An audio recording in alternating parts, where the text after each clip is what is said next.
ಮೊಟ್ಟ ಮೊದಲು ಈ ಊರ ದೇವತೆಗೆ ವಂದಿಸಿ ಭಾರತೀಯ ಜನತಾ ಪಕ್ಷದ ಜಿಲ್ಲೆಯ ಅಧ್ಯಕ್ಷರಾದ ಅಂಗಡಿ ಅಣ್ಣವರೇ, ಹಿಂದಿನ ಸರ್ಕಾರದಲ್ಲಿ ಮಂತ್ರಿ ಆಗಿರ್ತಕ್ಕಂಥ ಬೆಳ್ಳುಬ್ಬಿ ಅಣ್ಣವರೇ, ಶಾಸಕರಾಗಿರ್ತಕ್ಕಂಥ ರಮೇಶ್ ಅಣ್ಣವರೇ, ವಿಧಾನ ಪರಿಷತ್ತಿನ ಸದಸ್ಯರಾಗಿರ್ತಕ್ಕಂಥ ಅರುಣಣ್ಣ ಶಾಪೂರ್ ಅವರೇ, ವಿಜುಗೌಡ್ರವರೇ, ಅವರಿವರೆನ್ನದೇ ವೇದಿಕೆ ಮೇಲೆ ಇರ್ತಕ್ಕಂಥ ಎಲ್ಲ ನನ್ನ ಪಕ್ಷದ ಹಿರಿಯ ಮತ್ತು ಕಿರಿಯ ಪದಾಧಿಕಾರಿ ಬಂಧುಗಳೇ, ತರುಣ ಮಿತ್ರರೇ, ಈ ಓಣಿಯ ಎಲ್ಲ ಹಿರಿಯರು, ಭಾಳ ಜನ ಹಿರಿಯರು ಕೂಡ ಇಲ್ಲಿ ಬಂದಿದ್ದೀರಿ. ನಿಮ್ಮ ಹಿರಿಯರೇ, ತರುಣ ಮಿತ್ರರೇ, ಶ್ರದ್ಧೆಯ ಸಹೋದರಿಯರೇ, ಪತ್ರಿಕಾ ಬಂಧುಗಳೇ, ನನಗಂತೂ ಇವತ್ತು ಭಾಳ ಸಂತೋಷ ಆಗ್ಯದ. ಯಾಕಂತಂದ್ರೆ ಇಲ್ಲಿ ಏನು ನಾವು ಬ್ರಿಡ್ಜ್ ಮಾಡಕತ್ತಿದ್ದೇವೆ ನಾಳೆ, ಆ ಬ್ರಿಡ್ಜಿಂದ ಸೋಲಾಪುರ ತನಕ ಹಿಂದೆ ರೋಡ್ ಇರಲಿಲ್ಲ. ನಾನು ಚಿಕ್ಕೋಡಿಯಿಂದ ಬಂದ ಮೇಲೆ ಇದು ಯಾಕೆ ನಿಂತದಪ್ಪ ಅಂತ ಹೇಳಿ ನಾನು ಕೇಳಿದೆ. ಇದೇನೇನೋ ಅಡಚಣೆಗಳು ಹೇಳಿದ್ರು, ನಾನು ಬಿಡಲಿಲ್ಲ. ನೋಡ್ರಿ, ಆ ಚಿತ್ರದುರ್ಗದಿಂದ ಬಂದು ಇಲ್ಲಿಗೆ ಬಂದು ನಿಂತ್ಬಿಟ್ಟಿತ್ತು. ನಾನು ಬಿಡಲಿಲ್ಲ. ಬಂದ ಮೇಲೆ ಚಿಕ್ಕೋಡಿಯಿಂದ ಬಂದ ಮೇಲೆ ಪ್ರಾರಂಭ ಮಾಡಿ ಮೊಟ್ಟ ಮೊದಲೇ ರೋಡನ್ನು ಇದು ಸೋಲಾಪುರ ಟು ಬಿಜಾಪುರ ಪ್ರಾರಂಭ ಮಾಡಿದೆ.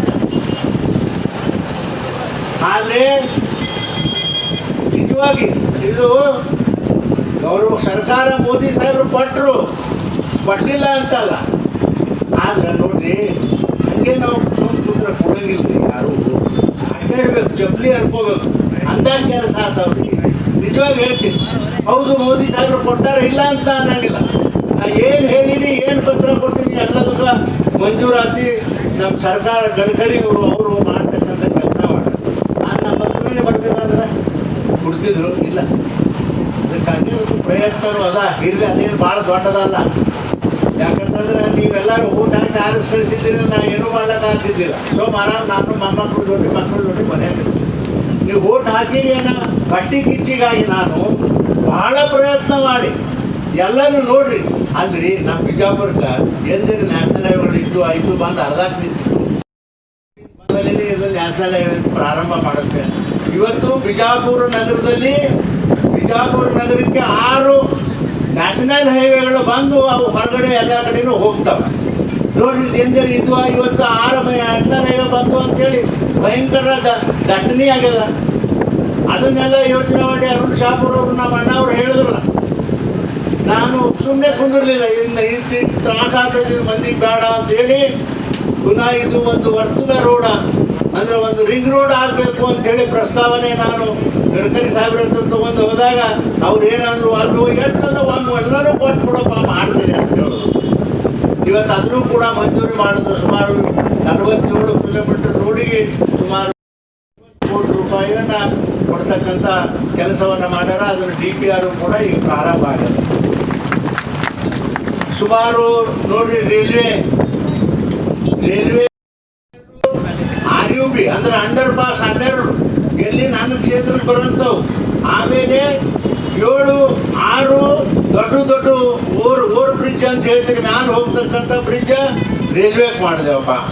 ರೈಲ್ವೆ ಆ ಪಾಪ ನಾನು ಹಿಂದೆ ಈ ಇಲೆಕ್ಷನ್ ಅದನ್ನ ಮುಂದಿನ ಇಲೆಕ್ಷನ್ಗೆ ಪಾಪ ನಮ್ಮ ರೈಲ್ವೆ ಮಂತ್ರಿ ಕರ್ಕೊಂಡು ಬಂದಿದ್ರು. ಅವರು ಬಂದವರೆಲ್ಲ ತೋರಿಸ್ದ. ಆ ಕ್ವಾರ್ಟರ್ಸ್ ಎಲ್ಲ ಹಳಿವಾಗಿದ್ದು, ಅದಕ್ಕೆ 10 ಕೋಟಿ ರೂಪಾಯಿ ಕೊಟ್ಟು. ರೈಲ್ವೆ ಸ್ಟೇಷನ್ ಹಳಿಗಾಗಿತ್ತು. ಪ್ರಧಾನಮಂತ್ರಿಗಳು ಏನೋ ಒಂದು ನಿರ್ಣಯ ಮಾಡಿದ್ರು, ದೇಶದಲ್ಲಿರ್ತಕ್ಕಂಥ ಹಳೆಯ ಎಲ್ಲ ರೈಲ್ವೆ ಸ್ಟೇಷನ್ಗಳನ್ನು ನವೀಕರಣ ಮಾಡೋದು ಅಂಥೇಳಿ ಸುಮಾರು ಅದಕ್ಕೂ 28-30 ಕೋಟಿ ರೂಪಾಯಿ ಕೊಟ್ಟರು. ಒಟ್ಟು ರೈಲ್ವೆ ಸ್ಟೇಷನ್ನಲ್ಲಿ ಸುಮಾರು 110 ಕೋಟಿ ರೂಪಾಯಿ ಕೊಡ್ತಕ್ಕಂಥ ಕೆಲಸ ನರೇಂದ್ರ ಮೋದಿಯವರು ನಮ್ಮ ಸರ್ಕಾರ ಮಾಡಲ್ಲ ಅಂತಕ್ಕಂಥ ಮಾತನ್ನು ಅತ್ಯಂತ ಅಭಿಮಾನದಿಂದ ಈ ಸಂದರ್ಭದಲ್ಲಿ ನಾನು ಹೇಳಲಿಕ್ಕೆ ಬಯಸ್ತೇನೆ. ನೋಡ್ರಿ, ಇವರೆಲ್ಲ ಮಾತಾಡ್ತಾರೆ, ಕಾಂಗ್ರೆಸ್ನವ್ರು ಏನು ಬೇಕಾ ಮೋದಿ ಅವ್ರಿಗೆ ಜೀರೋ ಏನೂ ಮಾಡಿಲ್ಲ ಕೆಲಸ ಅಂತಾರೆ ಮರ ಬಂದು ನೋಡಿ ಯಾಕೆ ನೀವು ಹೊಟ್ಟು ಹಿಂಗೆ ಮಾತಾಡ್ತೀರಿ ನನಗೆ ಅರ್ಥ ಆಗೋದು. ಇಡೀ ಬರೀ ನಾನು ಬಿಜಾಪುರ ಅಲ್ಲ ದೇಶದ ತುಂಬಾನು ಕೂಡ ಸಾಕಷ್ಟು ಅಭಿವೃದ್ಧಿ ಕೆಲಸಗಳನ್ನು ಮಾಡ್ಯಾರ. ನೀವು 65 ವರ್ಷ ಈ ದೇಶ ನಡೆಸಿದ್ರು ಕೂಡ ಒಂದು ಕೆಲಸನೂ ಮಾಡಲಿಲ್ಲ. ಏನಾರು ಮಾಡಿದ್ರೆ ಬಿಜಾಪುರಕ್ಕೆ ಒಂದೇ ಈ ನ್ಯಾಷನಲ್ ಹೈವೇ ಮಾಡಿದ್ರೆ, ಏನು ಬ್ರಿಡ್ಜ್ ಮಾಡಿದ್ರೆ, ರೈಲ್ವೆ ಮಾಡಿದ್ರೆ, ಆ ಬ್ರಿಟಿಷ್ ಕಾಲಕ್ಕೆ ಹಾಕೋದು ಬರೀ ಶೆಡ್ ಇತ್ತು ಅಷ್ಟೇ. ನೀವೆಲ್ಲರೂ ಅವೇ ಅದಕ್ಕೆ ನೋಡ್ರಿ, ತುಂಟು ನ್ಯಾಯ ಹೇಳೋದು ಬಿಡ್ರಿ ನೀವು ಕಾಂಗ್ರೆಸ್ನವ್ರು. ನಿಮ್ಮ ಕೈಲಿ ಏನೂ ನಿಗೋದಿಲ್ಲ. ಇನ್ನು ಮುಂದಿನ ದಿನಮಾನದಾಗ ನಿಮ್ಮ ಸರ್ಕಾರವೂ ಪತ್ತೆ ಇರೋದಿಲ್ಲ, ದೇಶದಾಗ ಸರ್ಕಾರವೂ ನಿಮ್ದ ಬರಲ್ಲ ಅಂತ ಮಾತ್ರ ಸ್ಪಷ್ಟವಾಗಿ ಹೇಳ್ಬೇಕಾಗ್ತದೆ. ಅದಕ್ಕೆ ಕಾರಣ ಏನು ಅಂದ್ರೆ ನಿಮ್ಮನ್ನು ನೋಡ್ಯಾರ, 60 ವರ್ಷ ಜನ ನೋಡ್ಯಾರ, ನೀವೇನೂ ಮಾಡಲಿಲ್ಲ ಅನ್ನೋದು ಗಮನಿಸ್ಯಾರ. ಇನ್ನು ಮುಂದಿನ ದಿನಮಾನಗಳಲ್ಲಿ ಬಹಳ ಕಷ್ಟದ ಅಂತಕ್ಕಂಥ ಮಾತ ಬಹಳ ಸ್ಪಷ್ಟವಾಗಿ ಈ ಸಂದರ್ಭದಲ್ಲಿ ನಾನು ಹೇಳಲಿಕ್ಕೆ ಬಯಸ್ತೇನೆ. ಇವತ್ತು ನೋಡ್ರಿ, ಯಾರೂ ಹೇಳಿರಲಿಲ್ಲ, ಹಿಂದೆ ಯಾರು ಹೇಳ್ಯಾರ, ನರೇಂದ್ರ ಮೋದಿ ಅವರು 11 ವರ್ಷದಲ್ಲಿ, ನರೇಂದ್ರ ಮೋದಿ ಅವರು 11 ವರ್ಷ ಈ ಸರ್ಕಾರದಲ್ಲಿ ಸುಮಾರು 35 ಲಕ್ಷ ಕೋಟಿ, ಎಷ್ಟ್ರಿ 35 ಲಕ್ಷ ಕೋಟಿ ಬಡ ಜನರಿಗೆ ಸಹಾಯ ಮಾಡತಕ್ಕಂಥ ಕೆಲಸ ಮಾಡ್ಯಾರ 11 ವರ್ಷನಾಗ. ಇದು ಯಾರ್ಯಾರು ಹೇಳಿದ್ರ? ಹಿಂದೆ ಒಬ್ಬರೇ ಹೇಳಿ ನೋಡೋಣ. ಮತ್ತು ನೀವೇ ಮಾಡಲಿಲ್ಲಪ್ಪ ಹೇಳಿ. ಎಷ್ಟು? 35 ಲಕ್ಷ ಕೋಟಿ ರೀ. ಆಮೇಲೆ ಈ 35 ಲಕ್ಷ ಕೋಟಿ ಬರಬೇಕಾದ್ರೆ ಬಡ ಜನರಿಗೆ ಮುಟ್ತಿತ್ತ? ಅಲ್ಲಿ ರೊಕ್ಕ ಮುಟ್ತಿತ್ತಿಲ್ಲ.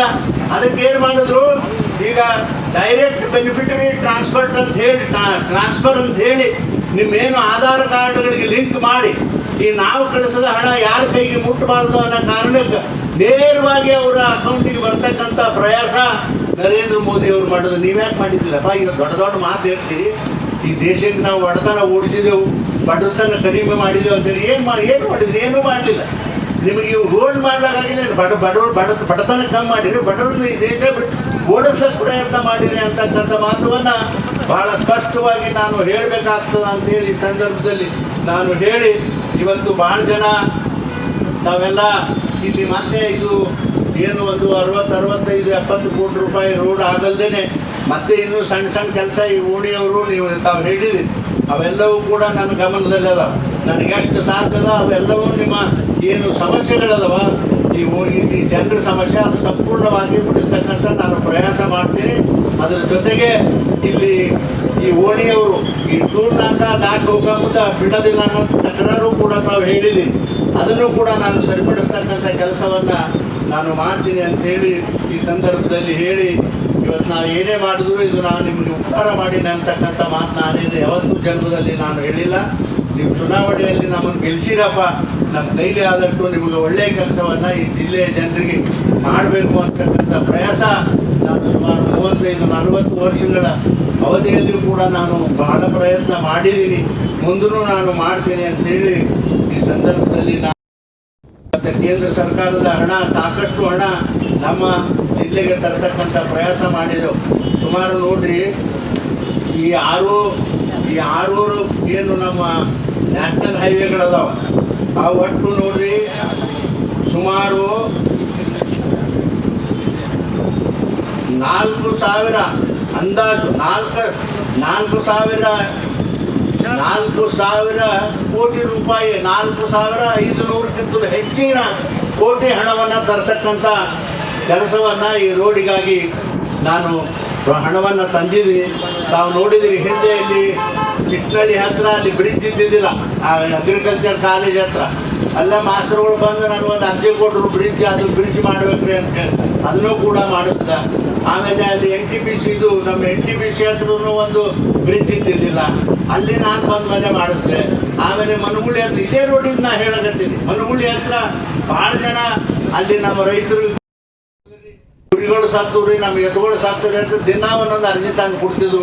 ಆ ಬ್ರಿಡ್ಜನ್ನು ಕೂಡ ಸುಮಾರು 30 ಕೋಟಿ ರೂಪಾಯಿ ಖರ್ಚು ಮಾಡಿ ಸರ್ಕಾರದಿಂದ ಅದನ್ನು ಬ್ರಿಡ್ಜ್ ಮಾಡಿಸ್ತಕ್ಕಂಥ ಪ್ರಯಾಸವನ್ನು ನಾನು ಮಾಡಿದ್ದೀನಿ. ಆದರೆ ನಾನೇನು ಅಪ್ಪ ಅಂದರೆ ಗದ್ದಲವಿಲ್ಲದೆ ಕೆಲಸ ಮಾಡುವ ವ್ಯಕ್ತಿಗಳಲ್ಲಿ ನಾನೂ ಒಬ್ಬ. ನೀವು ನೋಡ್ರಿ, ನನ್ನ ಪ್ರಚಾರ ಈಗ ಇವರೆಲ್ಲ ನನ್ನ ಕಾರ್ಯಕರ್ತರು ಬೈದು ಇವೆಲ್ಲ ಪ್ರಿಂಟ್ ಮಾಡಿ ನೋಡ್ರಿ, ಅದು ಅಲ್ಲೊಂದು ಹಚ್ಚದು ಇಲ್ಲೊಂದು ಹಚ್ಚ ಚರ್ಚೆ. ನಾನು 45 ವರ್ಷ ಎಲ್ಲಿ ಒಂದು ಫೋಟೋ ಹಚ್ಚಿಲ್ಲಪ್ಪ ನಿಮ್ಮ ಬಿಜಾಪುರದ. ನನಗೆ ಅದ್ರ ಅವಶ್ಯಕತೆ ಇಲ್ಲ. ಎದಕ್ಕೆ ಬೇಕದು ಹೇಳಿ ನೋಡೋಣ. ಫೋಟೋ ಹಚ್ಬೇಕಾ? ಎದಕ್ಕೆ ಬೇಕದು? ನನಗದು ಲೈಕೇ ಆಗೋದಿಲ್ಲ. ಯಾಕಂದರೆ ಮಾಡೋ ಕೆಲಸ ಮಾಡಿದ್ರೆ ಆಯ್ತಪ್ಪ. ಫೋಟೋ ಹಚ್ಚಿದ್ರೆ ಅದು ಮಾಡ್ತಾರಾ ಅಥವಾ ನಾವು ಸರ್ಟಿಫಿಕೇಟ್ ಸಿಗ್ತದೆ? ಅದು ಏನು ಆಗೋದಿಲ್ಲ. ಅದಕ್ಕಾಗಿ ಮುಂದಿನ ದಿನಮಾನಗಳಲ್ಲೂ ಕೂಡ ಈ ಜಿಲ್ಲೆಯ ಏನೇ ಕೆಲಸ ಇರಲಿ, ನಾನು ಆ ಕೆಲಸಗಳನ್ನು ಅತ್ಯಂತ ಜವಾಬ್ದಾರಿಯಿಂದ ಕೆಲಸಗಳನ್ನು ಮಾಡ್ತಕ್ಕಂಥ ಪ್ರಯಾಸ ನಾನು ಮಾಡ್ತೀನಿ. ಅದ್ರ ಜೊತೆಗೆ ಆಲಿಮಟ್ಟಿಯಿಂದ ನೋಡಿರಿ, ಆಲಿಮಟ್ಟಿಯಿಂದ ಗುಲ್ಬರ್ಗಕ್ಕೆ ಒಂದು ಟ್ರೈನ್ ಕೇಳಿದ್ರು. ಪಾಪ ಒಂದು ಸುಮಾರು ಜನ ನಾನು ದಿಲ್ಲಿಗೆ ಬಂದಿದ್ದರು. ನಾನು ಕರ್ಕೊಂಡು ಹೋಗಿ ಮಂತ್ರಿಗಳಿಗೆ ಭೇಟಿ ಮಾಡಿಸಿ ಅದನ್ನು ಇವತ್ತು DPR ಮಾಡಿಸ್ತಕ್ಕಂಥ ಪ್ರಯಾಸನೂ ಕೂಡ ನಾವೆಲ್ಲರೂ ಕೂಡಿ ಮಾಡಿದ್ದೆವು ಅಂತೇಳಿ ಈ ಸಂದರ್ಭದಲ್ಲಿ ನಾನು ಹೇಳಿ, ನೋಡಿರಿ ಭಾಳ ಮಾತಾಡ್ತಾರೆ ಈ ಸರ್ಕಾರದಾಗ. ಈ ಸಕ್ಕರೆ ಫ್ಯಾಕ್ಟ್ರಿಗಳಿಗೆ ಕೇಂದ್ರ ಸರ್ಕಾರದ ಸಾಲ ಕೊಡ್ತೇವೆ ಅಂತ ಹೇಳಿ ಏನು ಹೇಳಿದ್ರು, ನೀವು ಗ್ಯಾರಂಟಿ ಆಗ್ರಿ, ಫ್ಯಾಕ್ಟ್ರಿಗೆ ನಾವು ರೊಕ್ಕ ಕೊಡ್ತೇವೆ ಅಂತ ಹೇಳಿದ್ರು. ಪುಣ್ಯಾತ್ಮರು ಗ್ಯಾರಂಟಿ ಆದರೆ ಇವ್ರ ಅಜ್ಜನ ಮನೆಗೆ ಏನು ಗಂಟು ಹೊಂದಿರ್ಬೇಕಾ? ಸರ್ಕಾರದ ಹೇಳಿ ನೋಡೋಣ. ಆ ಸಾಲ ತೊಗೊಳಕ್ಕೆ ಗ್ಯಾರಂಟಿ ಆದರೆ ಇವ್ರಿಗೇನಾಗತ್ತೆ ಕಷ್ಟ. ಆದರೆ ಇಂಥ ಜನ ಅದ, ಅವ್ರು ಗ್ಯಾರಂಟಿ ಕೊಡ್ಲಾರ್ದಕ್ಕೆ ಅವ್ರಿಗೆ ಸಾಲ ಕೊಡಲ್ರು. ನೋಡ್ರಿ, ಅದೇ ಮಹಾರಾಷ್ಟ್ರದೊಳಗೆ ಯಾವ ಪಕ್ಷದವ್ರದೇ ಇರಲಿ ಯಾರದೇ ಇರಲಿ, ಯಾರು ಗ್ಯಾರಂಟಿ ಕೇಳಾರ ಈ ಸಕ್ಕರೆ ಫ್ಯಾಕ್ಟ್ರಿಯವರು ಎಲ್ಲರಿಗೂ ಗ್ಯಾರಂಟಿ ಕೊಟ್ಟಾರಪ್ಪ. ಇಲ್ಲೇ ನಮಗೆ ನಾಡೇ ಅದ ಕರ್ನಾಟಕ. ನೀವೇನು ರೈತರ ಸಲುವಾಗಿ ನಿಮಗೆ ರೈತರೇನು ಓಟ್ ಹಾಕಿಲ್ಲ, ಅಥವಾ ರೈತರ ಸಲುವಾಗಿ ನಿಮ್ಗೆ ಕಷ್ಟ ಆದರೆ ಏನು ಅವ್ರಿಗೆ ಒಂದು ಗ್ಯಾರಂಟಿ ಕೊಡ್ಲಿಕ್ಕೆ ನಿಮಗೆ ಮನಸ್ಸಿಲ್ಲ. ನಿಜವಾಗಿ ಇದು ಭಾಳ ಅತ್ಯಂತ ಖಂಡನೀಯವಾಗಿರ್ತಕ್ಕಂಥ ಕೆಲಸ ಅಂತೇಳಿ ಈ ಸಂದರ್ಭದಲ್ಲಿ ನಾನು ಹೇಳಿ, ಈಗ ಅಂಡರ್ ಪಾಸ್ ನನಗೆ ಭಾಳ ಅತಿ ಅವಶ್ಯಕತೆ ಇದ್ದದ್ದು ನಮ್ಮ ವಜ್ರ ಹನುಮಾನ ಗುಡಿ ಹತ್ರ ಅಂಡರ್ ಪಾಸ್ ಬೇಕು ಅಂತ ಭಾಳ ದಿವಸ. ಯಾಕಂದ್ರೆ ಅದು ನೋಡಿ ಅದನ್ನೆಲ್ಲ ಕೆಡಿಸ್ಬಿಟ್ರು. ಅದು ಹಿಂಗೆ ಒಯ್ಬೇಕಂತ, ಅದು ಮುಂದೆ ಒಯ್ಬೇಕಂತ ರೋಡ 68 ಕೋಟಿ ರೂಪಾಯಿ ಮಾಡ್ಯಾರ ಎಸ್ಟಿಮೇಟ್. ಅದು ಆಗೋದಿಲ್ಲ ಅಂತ ರಿಜೆಕ್ಟ್ ಮಾಡಿದ್ರು. ಅದಕ್ಕೆ ಕಡೆಗೆ ನಾ ಏನು ಮಾಡಿದೆ, ಅಂಡರ್ ಪಾಸ್ ಮಾಡಿಕೊಡ್ರಿ ಅಂತೇಳಿ ಭಾಳ ಜಗಳ ಮಾಡಿದ್ರು. ಸ್ಟೇಜ್ನಾಗದ ನಾನು ಬೆನ್ನು ಹತ್ತು ಸುಮಾರು 3-4 ಅದು ಏನಾದ್ರೆ ಬಗ್ಗಲ್ಕಿನ ಜಾಗನೂ ಎನ್ಕ್ರೋಚ್ಮೆಂಟ್ ಮಾಡ್ಯಾರ ಎಷ್ಟೋ ಜನ. ಆದರೂ ಅದು ಬಿಡ್ರಪ್ಪ, ಹೆಂಗೋ ಅಡ್ಜಸ್ಟ್ ಮಾಡಿರಿ ಅಂತ ಹೇಳಿದೆ. ಅದನ್ನು ಕೂಡ ಪ್ರಾರಂಭ ಆಗಿದೆ. ಒಂದು ತಿಂಗಳಲ್ಲಿ ಆ ಓಣಿ ನಾನೇನು ಬರೋದಿಲ್ಲ, ಅದು ಪೂಜೆ ಮಾಡ್ಲಿಕ್ಕೆ ನೀವೇ ಆ ಓಣಿಯವ್ರು ಹೋಗಿ ಆ ಅಂಡರ್ ಪಾಸ್ ಪೂಜೆ ಮಾಡಬೇಕು. ಆಮೇಲೆ ಅದು ಉಳ್ಕಿದ್ದೆಲ್ಲ ಕೆಲಸದ ಜವಾಬ್ದಾರಿ ನಾನು ತಗೋತೀನಿ ಅಂತೇಳಿ ಈ ಸಂದರ್ಭದಲ್ಲಿ ನಾನು ಹೇಳಕತ್ತೀನಿ, ಹೇಳಕ್ಕೆ ಬಯಸ್ತೀನಿ. ಈಗ ಸಂತೋಷ್ ಮಾತಾಡೋದು ಎಲ್ಲಪ್ಪ ಅದು ಅಂಡರ್ ಪಾಸ ಅದು ನೋಡೋಣ, ನನಗೆ ಅರ್ಜಿ ಕೊಡಿಸ್ರಿ ದಯವಿಟ್ಟು. ಅದನ್ನು ನೋಡೋಣ, ನನಗೆ ಕೊಟ್ಟಿದ್ರೆ ಅದನ್ನು ಕೂಡ ನಾನು ಪ್ರಯತ್ನ ಮಾಡ್ತೀನಿ ಅಂತ ಹೇಳಿ ಈ ಸಂದರ್ಭದಲ್ಲಿ ನಾನು ಹೇಳಿ, ನಿಜವಾಗಿ ನನಗೆ ಭಾಳ ಸಂತೋಷ ಆಗ್ಯದ್ರಿ. ಭಾಳ ಅಂದ್ರೆ ಭಾಳ ಸಂತೋಷ ಆಗ್ಯದ. ಯಾಕಂದ್ರೆ ನಾನು ಇಚ್ಛೆ ಮಾಡೀನಿ, ಇಲ್ಲೇನು ಮಾಡ್ಬೇಕಂತ ಮಾಡೀನಿ, ಭಗವಂತ ಅದನ್ನೆಲ್ಲನ ನನ್ನ ಕೈಗೂಡಿಸ್ಕೊಟ್ಟಾರ. ಅದಕ್ಕೆ ಕಾರಣ ಎಲ್ಲರಂದ್ರೆ ನಮ್ಮ ನರೇಂದ್ರ ಮೋದಿಯವರು ಮತ್ತು ನಮ್ಮ ಗಡ್ಕರಿ ಸಾಹೇಬರು. ಅವ್ರು ಏನು ಹೇಳ್ತೇವೆ ನಾನು ಪತ್ರ ಬರೆದು ಕೊಡ್ತೀವಿ, ಎಲ್ಲ ಕೆಲಸನೂ ಮಾಡಿಕೊಟ್ಟಾರ, ಮುಂದೂ ಮಾಡಿಕೊಡ್ತೀವಿ, ಅವರು ಕೊಡ್ತಾರ ಅಂತಕ್ಕಂಥ ವಿಶ್ವಾಸ ನನಗೆ ಐತಿ ಅಂತೇಳಿ ಈ ಸಂದರ್ಭದಲ್ಲಿ ನಾನು ಹೇಳಿ, ಬೇಕಾದ ಕೆಲಸ ಇರಲಿ ಕೇಂದ್ರ ಸರ್ಕಾರ ಎಲ್ಲಿ ನಿಮಗೆ ಅವಶ್ಯಕತೆ ಅನ್ನಿಸ್ತದ ನೀವು ನನಗೆ ಹೇಳ್ರಿ. ನನ್ನ ಕೈಲಿ ಆದಷ್ಟು ನಾನು ತಿರುಗಾಡಿ ಚಪ್ಪಲಿ ಹರ್ಕೊಂಡು ನಿಮ್ಮ ಕೆಲಸ ಮಾಡಿಕೊಡ್ತೀನಿ ಅಂತಕ್ಕಂಥ ಮಾತವನ್ನು ಈ ಸಂದರ್ಭದಲ್ಲಿ ಹೇಳಿ, ನಿಜವಾಗಿ ನಾನು ಭಾಳ ಅದೃಷ್ಟವಂತ ಪುರುಷ ಅಂತೇಳಿ ನಾನು ಭಾವಿಸ್ಕೊಂಡೆ. ಯಾಕಂತಂದರೆ ನೋಡಿರಿ, ಒಬ್ಬ ದಲಿತ ಮನುಷ್ಯ 40-45 ವರ್ಷ ಇಲ್ಲಿ ರಾಜಕಾರಣ ಮಾಡೋದು ಎಲ್ಲರನ್ನ ನೋಡಿ. ಎಲ್ಲಕ್ಕಿಂತ ಏನು ಅಂತಂದ್ರೆ, ನಾನು ಒಂದು ಸಮಾಜ ಒಬ್ಬ ವ್ಯಕ್ತಿ ಹಿಡ್ಕೊಂಡು ರಾಜಕಾರಣ ಮಾಡಿಲ್ಲ. ಎಲ್ಲ ಜಿಲ್ಲೆಯಲ್ಲಿರ್ತಕ್ಕಂಥ ಎಲ್ಲ ಜನರನ್ನ ಒಟ್ಟಿಗೆ ಕಟ್ಕೊಂಡು, ಎಲ್ಲರೂ ನನ್ನವರು ಅಂತಕ್ಕಂಥ ಭಾವನೆ ಇಟ್ಕೊಂಡು ಎಲ್ಲರನ್ನ ಕಟ್ಕೊಂಡು ನಾನು ಹೋಗ್ತೀನಿ. ಕರೆ ನಾನು ಬಿಟ್ಟರೆ ನನ್ನ ದಲಿತ ಬಂಧುಗಳನ್ನೇ ನಾನು ದೂರ ಇಟ್ಟಿದ್ದೀನಿ. ಯಾವಾಗಾದರೂ ಮನುಷ್ಯ ತಾನು ಹೋಗುವಾಗ ತನ್ನ ಸಮಾಜದ ಜನ ಬೆನ್ನು ಹಚ್ಕೋಬಾರ್ದು. ಭಾಳ ಜನ ಅದು ಸರಿ ಅಲ್ಲ. ಯಾಕಂದರೆ ಜನ ಭಾಳ ಸೂಕ್ಷ್ಮತೆಯಿಂದ ನೋಡ್ತಾರೆ. ನಾವು ಉಳಿದದ್ದು ಅದೇ ಒಂದು ಕಾರಣಕ್ಕೆ ನಾನು ಉಳಿದಿದ್ದೀನಿ. ಇಲ್ಲ ಅಂತಂದ್ರೆ ನಾನು ಇಷ್ಟು ವರ್ಷ ರಾಜಕಾರಣ ಮಾಡ್ಲಿಕ್ಕೆ ಆಗ್ತಿದ್ದಿಲ್ಲ.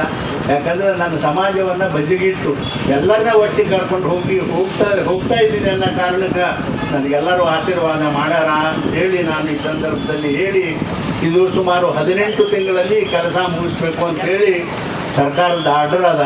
ಬಹುಶಃ ಕಾಂಟ್ರಾಕ್ಟರ್ಗಳು ಇಲ್ಲಿ ಯಾರೋ ಬಂದಿದ್ರು, ಈಗ ಎಲ್ಲೋ ಅರ್ಜೆಂಟ್ ಕೆಲಸ ಅದ ಅಂತ ಅವ್ರು ಹೋಗ್ಯಾರ. ಸುಮಾರು 18 ತಿಂಗಳು ಅಂತ ಹೇಳಿ ಸರ್ಕಾರ ಆರ್ಡರ್ ಇದ್ದರೂ ಕೂಡ ನಾನು ಬೆನ್ನು ಹತ್ತಿ ಅವ್ರಿಗೆ ವಿನಂತಿ ಮಾಡ್ಕೊತೀನಿ, ಬೆನ್ನು ಹತ್ತಿ ಅದನ್ನು ಜಲ್ದಿನೇ ಮುಗಿಸ್ತಕ್ಕಂಥ ಪ್ರಯಾಸ ನಾನು ಮಾಡ್ತೀನಿ. ಅದು ಸರ್ವಿಸ್ ರೋಡ್ಗಳಿರಲಿ, ಏನಿರಲಿ, ಏನೇನು ಹೇಳ್ತೀರಿ ಅವನ್ನೆಲ್ಲನೂ ನಿಮಗೆ ಅನುಕೂಲ ಆಗ್ತೀವಿ ಮಾಡಿಕೊಡ್ತಕ್ಕಂಥ ಕೆಲಸವನ್ನು ನಾನು ಮಾಡ್ತೀನಿ ಅಂತ ಹೇಳಿ ಈ ಸಂದರ್ಭದಲ್ಲಿ ನಾನು ಹೇಳಿ, ಅದಕ್ಕೆ ದಯವಿಟ್ಟು ನಾವೆಲ್ಲರೂ ನಿಜವಾಗಿ ನನಗೆ ಭಾಳ ಸಂತೋಷ ಅನ್ನಿಸ್ತದೆ ಇವತ್ತು. ಅದೇ ರೀತಿ ನಾನು ಕೂಡ ನಿಮ್ಮ ಜೊತೆ ನಾನು